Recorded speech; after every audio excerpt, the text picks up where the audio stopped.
দুলীয়াজানৰ পৰা দুগৰাকী ক্লায়েণ্ট আহিছিলে। মই বহুতেই মানে ভাগ্যৱান বুলি ভাবিব পাৰোঁ, কাৰণ দুলীয়াজানৰ কাষ্টমাৰ মোৰ ইয়ালৈ আহিছে। আৰু মানে দুলীয়াজানতো বহুত ভাল ভাল পাৰ্লাৰ আছে, কিন্তু মোৰ ওচৰলৈ আহিছে। আৰু মোৰ পাৰ্লাৰখন সৰু হয় যিহেতু, আৰু মই সৰুৰ পৰাই ষ্টাৰ্ট কৰিম আৰু ভাল কৰিবলৈ। আৰু আপোনালোকেও আহিব মোৰ পাৰ্লাৰত, এবাৰ হ'লেও ট্ৰাই কৰি চাব আৰু কেনেকুৱা পায়। আৰু টেঙাখাত ক্লায়েণ্টসকলক কৈছোঁ আৰু দুলীয়াজানৰ ক্লায়েণ্টসকলকো কৈছোঁ যাতে বাহিৰৰ পৰা আহক। আৰু ময়ো বিচাৰি আছোঁ দুলীয়াজানতো এখন দোকান ল'বলৈ। আৰু এয়া চাওক চুলিৰ ৰিজাল্ট বহুত ধুনীয়া হৈছে আৰু ভাল হৈছে ৰিজাল্ট। আৰু তাহাঁতক মই স্পা ট্ৰিটমেণ্টটো ফ্ৰী দিছোঁ। আৰু দুজনী জা জোৱালী হয়, আৰু দুজনী আহিছে। আগতেও মোৰ ওচৰত স্পা ট্ৰিটমেণ্ট ল'বলৈ আহিছিলে দুজনীয়ে। আৰু এতিয়া চুলিটো কৰিলোঁ।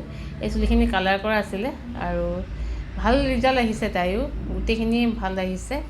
আৰু এতিয়া পিছলৈও যাতে স্পা ট্ৰিটমেণ্ট লৈ থাকিলে ভাল আহিব আৰু বহুত বেছি ভাল হ'ব। তাৰপিছত আৰু বহুত মানে ভাল লাগিছে, দুজনী ইমান দূৰৰ পৰা হ'লেও আহিছে। ফেচিয়েলৰ কাষ্টমাৰ আহিছে দুলীয়াজানৰ পৰা, চুলি স্মুথনিঙৰ কাষ্টমাৰো আহিছে। আৰু চুলি স্মুথনিঙৰ আহিম বুলি কৈ আছে, আৰু মই বহুত ভাল পাইছোঁ দেই।